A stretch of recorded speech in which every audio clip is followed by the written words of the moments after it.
Quand on m'a proposé de participer à l'hommage à Michel Polnareff, j'ai tout de suite eu envie de reprendre Lettre à France.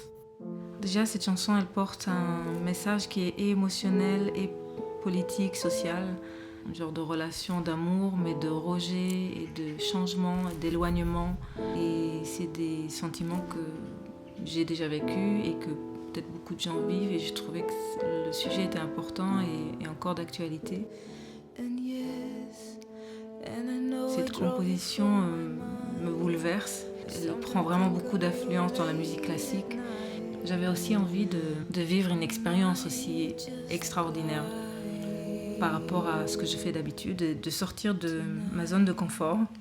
Je me suis mis à écrire un arrangement pour orchestre.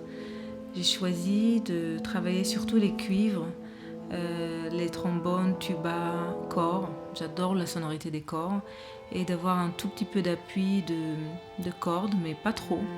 Il va falloir qu'on fasse très attention aux respirations et aux petits silences. On va être dans l'univers du mezzo-piano sur ce morceau.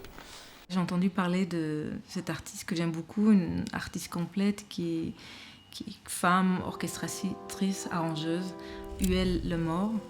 C'est elle qui a transcrit cet arrangement en partition, qui m'a aidé à faire les choix de formation. On s'est retrouvés à Ferber avec David, Huel et Jeff au son.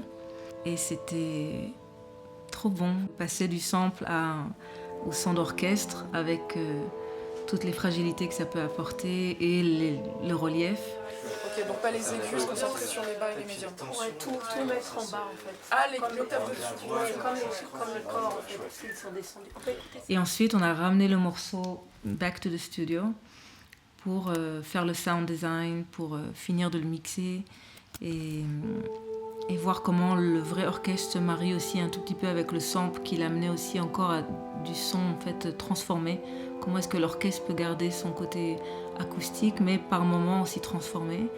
Et ensuite, avec David Donatien, on a rajouté encore d'autres éléments pour moderniser, pour mettre une touche électro sur le morceau, donc des sub-basses qu'on entend à peine, des petits sons derrière qui tournent et la voix encore une fois.